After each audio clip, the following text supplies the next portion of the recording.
Avec sincérité et humour, Reda Sediki interprète un seul en scène intitulé « 2 mètres de liberté ».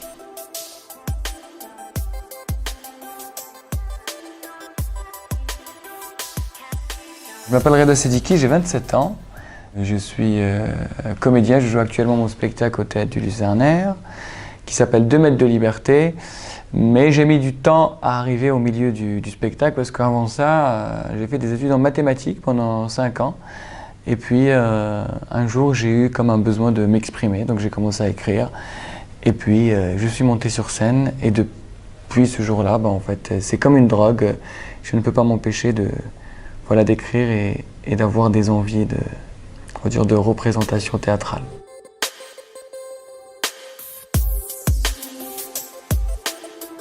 En fait, quand je voulais monter sur scène, c'était pas forcément dans un but professionnel où j'étais attiré par cette profession, mais c'était beaucoup plus parce que j'avais envie d'exprimer des choses et de les partager avec un public, des gens, et je ne voyais pas comment le faire, soit en écrivant un livre. Au début, je voulais écrire un livre d'ailleurs, mais les sujets que je voulais traiter, je les trouvais un peu sensibles. Du coup, je me suis dit, c'est vrai que l'humour peut désamorcer beaucoup plus facilement. Et du coup, j'y suis allé comme ça. Donc, je dirais que c'est une petite voix dans ma tête de ce besoin d'expression qui a fait ça. Alors qu'aujourd'hui, moi, si j'écris une lettre à une personne que j'aime, le temps qu'elle arrive, j'aime déjà quelqu'un d'autre.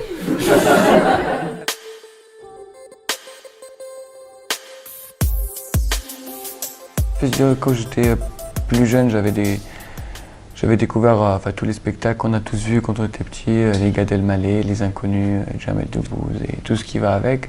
Mais ça ne m'a pas forcément donné envie de monter sur scène et de faire ça. En fait, c'est beaucoup plus peut-être qui m'a donné envie de faire de l'humour. C'est beaucoup d'auteurs qui sont très drôles. Dans pas mal de romans, on retrouve un peu de traits d'esprit, parfois des choses très drôles. Et même dans la littérature de mon pays d'origine, en Algérie, où il y a beaucoup de gens qui sont vraiment très très drôles.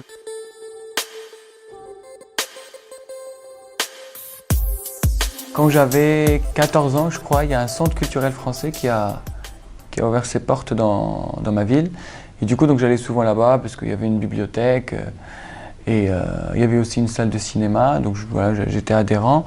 Et un jour, je passe devant une petite affiche où il y avait marqué comme quoi, même étant algérien, on pouvait faire les demandes d'inscription. Donc je passais mon bac et du coup je me suis dit tiens, je vais tenter le coup. Et j'étais accepté à l'université de Pierre et Marie Curie. Je ne pensais pas que ça allait marcher. Et du coup, voilà, comme il y a eu une opportunité qui s'est présentée à moi, je l'ai saisie et j'ai atterri à Paris.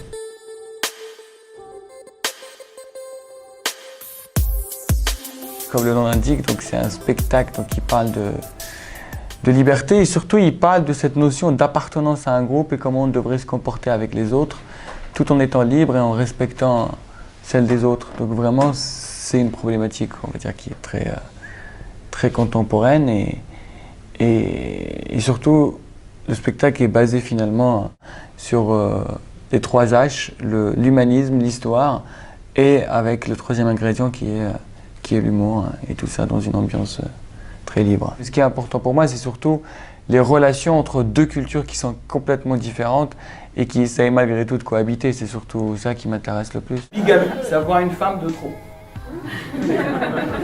La monogamie, c'est pareil.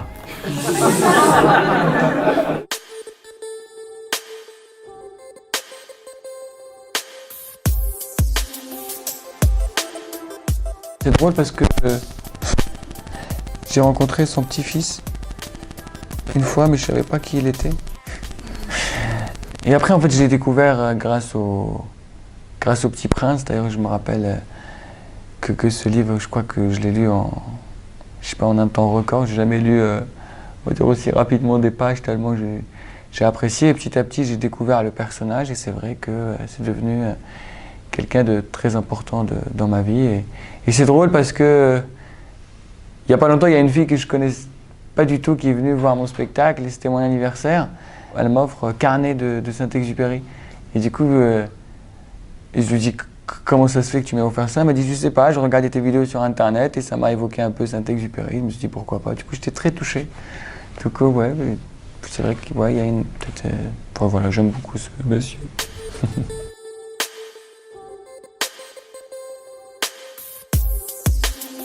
Il y a un monsieur un jour qui est venu et qui m'a dit, je trouve que vous vannez un peu trop les Français.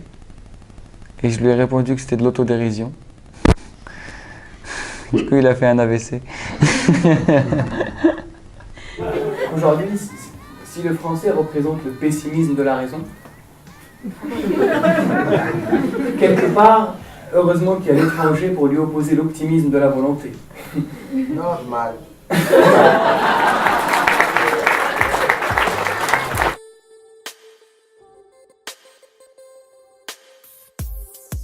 Venez voir le spectacle, venez découvrir. Si vous posez des questions sur la liberté, si vous avez des doutes sur le fait que vous soyez libre ou pas, c'est le spectacle à voir.